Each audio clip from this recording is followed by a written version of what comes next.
So I get this question a lot, and I just wanted to run through how you install a Lamy Safari cartridge. It's a pretty simple process if you've done it before. If you haven't done it before, it can be a little bit daunting. So this is a Lamy Safari fountain pen. It will show up new from the factory like this. You'll have the cap in place on top of the body. There'll be a little piece of cardboard here that says a few things in French and German, and somewhere in English it will say remove. This is used for shipping the pen, and it's not something you'll use after the pen is in use. So, and I guess to clarify, this is the Lamy T10 cartridge. This is the cartridge that is used on almost all Lamy Safari and other fountain pens. That includes the All-Star, the LX, but also higher end pens like the Lamy Dialogue 3 and the Studio and all those other ones. This is what we'll use today.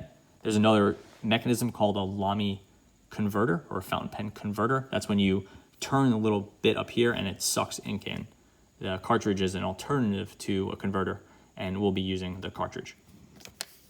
So to install this thing, you remove the cap, you unscrew it's called the section or the grip.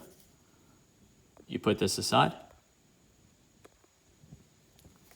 and you get the cartridge, and you install the cartridge into the body like so.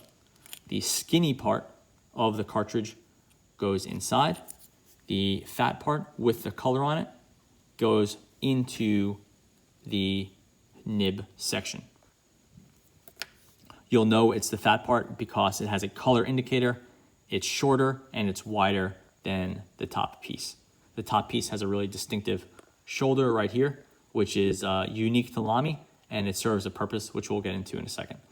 This little piece right here is actually what gets punctured by you could probably just make out that there's a piece on the inside here that sticks up that will puncture this piece right here. So you get the cartridge, you put in here, it'll rattle a little bit, but you could feel that it fits. And now the best thing to do is to get the grip or the section, put it here, and start to turn. As you turn, you'll encounter some resistance. Get that fully focused.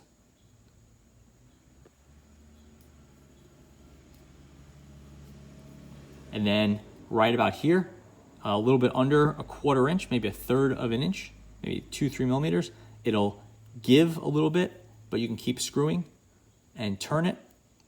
And once it's fully turned, you'll know because you won't see any of the little wing pieces here. Like if it looks like this, where you could see a piece like that, that's wrong. Keep going until it stops. It'll stop cleanly like that. And then also you'll get a nice alignment. This flat piece will go to this window, which will go to this spine, which will go to the top of your nib. And you could see it's really nicely aligned. It's a triangular grip with 2 pieces here that you put your fingers on and a round piece on the bottom. The 2 pieces will go out at 45-degree angles, and this top piece will be perpendicular to the sides of the pen, and it'll be on the same angle or on the same side as this open window. So you'll see fully aligned. The pen will take a few seconds to get going. That's nothing to worry about. What's happening now is the ink is going from the cartridge into the middle area, which is called the feed. On the inside of this is a feed, a part that's designed to hold the ink, and the ink will start flowing down into this lower feed, which is the section in between this plastic bit and the nib. If you give it a little shake, or you give it a little time, or you just hold it upright for a little bit, or you just put the cap on and come back in 10 minutes, if it's upright, the pen will write. We'll give this a little shake, and we can see the pen is writing as you'd expect. And that's it. Your cartridge is inserted, and now you should have a few days worth of writing out of your Lamy pen. Once you're done, you want to pull this out, remove this cartridge, keeping in mind that it might drop some ink, so you want to be careful there. And then you put a new cartridge in and insert it. Every once in a while, every week or so, you do want to clean the pen out, definitely at least once a month. And then I have other videos about how to clean your fountain pen. It's pretty simple stuff. You'll figure it out very quickly, but it is worth keeping these clean to keep that feed clean and promote a nice, long, healthy life for your new fountain pen. So that is how you install a cartridge on your Lamy fountain pen. Thanks for watching.